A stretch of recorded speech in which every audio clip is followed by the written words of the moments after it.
Home ministry کی meeting میں موجود رہے سجاد کرگلی جی ہمارے ساتھ ہیں. سجاد بھائی، کچھ out put, positive out put کچھ نکل کر آیا ہے؟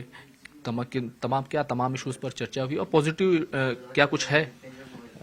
خرم بھائی، پازیٹیو یہی ہے کہ لداخ کے بے روزگار جو نوجوان ہیں، ایک عرصے سے وہ لوگ جابس کی مانگ کر رہے تھے، ریزرویشن کے ایشوز تھے، اسی طرح پبلک سروس کمیشن کا ایشو تھا. اس پر بھی اور اسٹیٹ ٹو 6 شیڈول کے ایشو پر بھی ایم ایچ اے کی طرف سے فی الحال پازیٹیو ان کا ریئیکشن ہے. اور کہا یہ ہے کہ نیکسٹ میٹنگ پھر ہوگی جس میں لیگل ایکسپرٹس شامل ہوں گے، ہمارے بھی اور پھر سرکار کی طرف سے بھی، اور وہ سب مل کر کے بات کریں گے اور اس بات چیت کو آگے بڑھایا جائے گا. جابس کو لے کر آپ نے خاص طور سے بات کی، کتنے قدم آپ لوگ آگے بڑھے ہیں اور کس طریقے سے یہ چیزیں ڈسکس ہوئی ہیں؟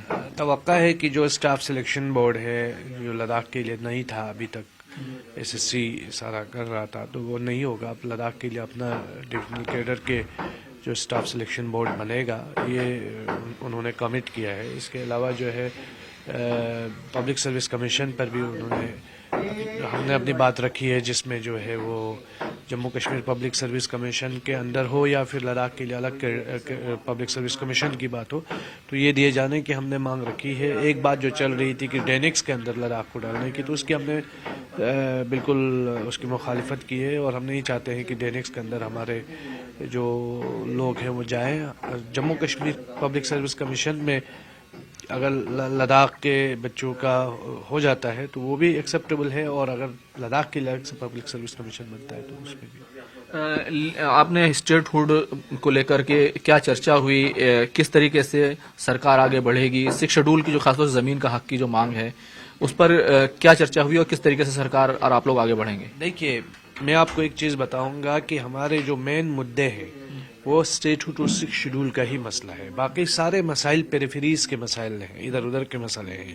جیسے ہم نے گفتگو میں تو اعلان 138 بھی آیا، نو توڑ کا ایشو بھی آیا، لیکن ایشو ہمارا ہے 6 شیڈول اور اسٹیٹ ہوڈ کا. تو ان کی طرف سے، سرکار کی طرف سے یہ آشواسن دیا گیا ہے کہ جو لداخ کے کانٹیکسٹ میں 6 شیڈول ہے اور اسٹیٹ ہوڈ ہے، اس کو ایگزامائن کریں گے. اس کے لیے ہمارے بھی لیگل ایکسپرٹس، سرکار کی طرف سے بھی لیگل ایکسپرٹس بیٹھیں گے، اور اگلی میٹنگ کا شاید شام تک یا کل صبح تک ڈیٹ فائنلائز ہوگی، اور نیکسٹ میٹنگ میں ان چیزوں پر ڈسکس ہوگی.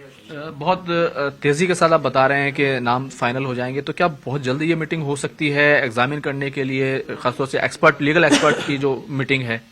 توقع ہے کہ وہ بھی میٹنگ جو ہے جلد از جلد ہو، کیونکہ جس حساب سے میٹنگ 19 تاریخ کو ہوئی، اس کے بعد 24 تاریخ کو 3rd راؤنڈ میٹنگ ہوئی، اب یہ 4تھی میٹنگ ہونے جا رہی ہے. تو مجھے امید ہے کہ کچھ نہ کچھ آؤٹ کم ان میٹنگز سے آئے گا. بہت ساری چیزیں ہم ڈسکس کر رہے ہیں، بہت ساری چیزوں میں ہم کنسنسس پہ آ رہے ہیں، بہت ساری چیزوں میں ہمارے ڈفرینس آف اوپینین بھی رہتا ہے، لیکن جب تک چیزیں کچھ میٹیریلائز نہیں ہوں، بہت ساری چیزیں جو ہے وہ بتانا اچت بھی نہیں ہے، مناسب بھی نہیں ہے. ایک اہم پہلو جو تھا آپ کی مانگ کا، حالانکہ جو ایجنڈا تھا اس میں ہم لوگوں کے پاس نہیں تھا کہ اس پر بات ہوگی، جو پارلیمنٹری کانسٹیٹوئنسی کو لے کر، کیونکہ لوک سبھا چناؤ بالکل قریب ہیں، کرگل الگ سے مانگ کر رہا تھا کہ اس کے لیے پارلیمنٹری کانسٹیٹوئنسی ہو.